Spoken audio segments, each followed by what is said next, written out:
Hi ಎಲ್ಲರಿಗೂ ನಮಸ್ಕಾರ.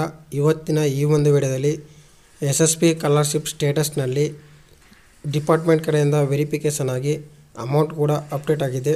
ಅದು ಯಾವ ಡಿಪಾರ್ಟ್ಮೆಂಟ್ಗೆ ಅಪ್ಡೇಟ್ ಆಗಿದೆ ಅಂತ ನೋಡೋಣ.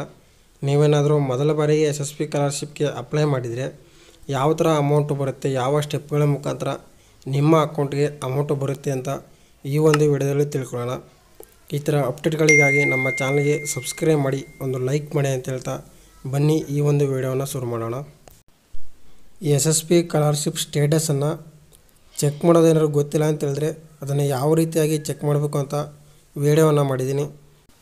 ಡಿಸ್ಕ್ರಿಪ್ಷನ್ನಲ್ಲಿ ಇರುತ್ತೆ, ಅಲ್ಲಿ ಹೋಗಿ ವಿಡಿಯೋವನ್ನು ನೋಡ್ಬೋದು. ನೋಡಿ, ಇಲ್ಲಿ ಒಂದು ಡಿಪಾರ್ಟ್ಮೆಂಟ್ ಕಡೆಯಿಂದ ವೆರಿಫಿಕೇಷನ್ ಆಗಿದೆ, ಇನ್ನೊಂದು ಡಿಪಾರ್ಟ್ಮೆಂಟ್ ಕಡೆಯಿಂದ ವೆರಿಫಿಕೇಷನ್ ಆಗಿ ಅಮೌಂಟು ಕೂಡ ಅಪ್ಡೇಟ್ ಆಗಿದೆ. ಅದು ಯಾವ ಡಿಪಾರ್ಟ್ಮೆಂಟ್ ಅಂತ ನೋಡೋಣ. ನೋಡಿ, ಫಸ್ಟು ಇಲ್ಲಿ ಕಾಲೇಜ್ ಕಡೆಯಿಂದ ವೆರಿಫಿಕೇಷನ್ ಆಗುತ್ತೆ. ಅಂದರೆ first level verification by college empowerment officer ಅಂತ ಕಾಲೇಜ್ ಕಡೆಯಿಂದ ವೆರಿಫಿಕೇಷನ್ ಆಗುತ್ತೆ. ಅದು ಮೊದಲನೇ ಸ್ಟೆಪ್ ಆಗುತ್ತೆ. ಎರಡನೇ ಸ್ಟೆಪ್ಪಲ್ಲಿ ಅಂತ ಹೇಳಿದ್ರೆ ಡಿಪಾರ್ಟ್ಮೆಂಟ್ ಕಡೆಯಿಂದ ವೆರಿಫಿಕೇಷನ್ ಆಗುತ್ತೆ. ನಿಮ್ಮ ಸ್ಕಾಲರ್ಶಿಪ್ಗೆ ಯಾವ ಡಿಪಾರ್ಟ್ಮೆಂಟ್ ಬರುತ್ತೆ ಅಂದರೆ, ನೀವೇನಾದರೂ OBC ಆಗಿತ್ತು ಅಂತ ಹೇಳಿದ್ರೆ ಬ್ಯಾಕ್ವರ್ಡ್ ಕ್ಲಾಸಸ್ ವೆಲ್ಫೇರ್ ಡಿಪಾರ್ಟ್ಮೆಂಟ್ ಕಡೆಯಿಂದ ಬರುತ್ತೆ. SC ಕ್ಯಾಟಗರಿ ಅವರಿಗೆ ಸೋಷಿಯಲ್ ವೆಲ್ಫೇರ್ ಡಿಪಾರ್ಟ್ಮೆಂಟ್ ಕಡೆಯಿಂದ ವೆರಿಫಿಕೇಷನ್ ಆಗುತ್ತೆ.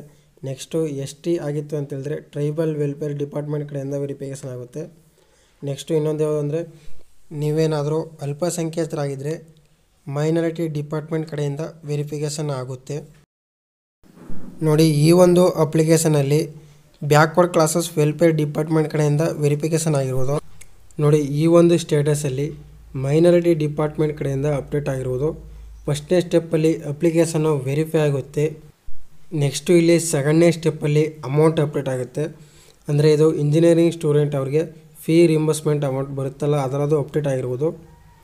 16,000 ಅಪ್ಡೇಟ್ ಆಗುತ್ತೆ. ಅಂದರೆ ಸೆಕೆಂಡ್ನೇ ಸ್ಟೆಪ್ಪಲ್ಲಿ ಅಮೌಂಟು ಅಪ್ಡೇಟ್ ಆಗುತ್ತೆ. ಮೂರನೇ ಸ್ಟೆಪ್ಪಲ್ಲಿ ಅದು DBTಗೆ ಪುಷ್ ಆಗುತ್ತೆ.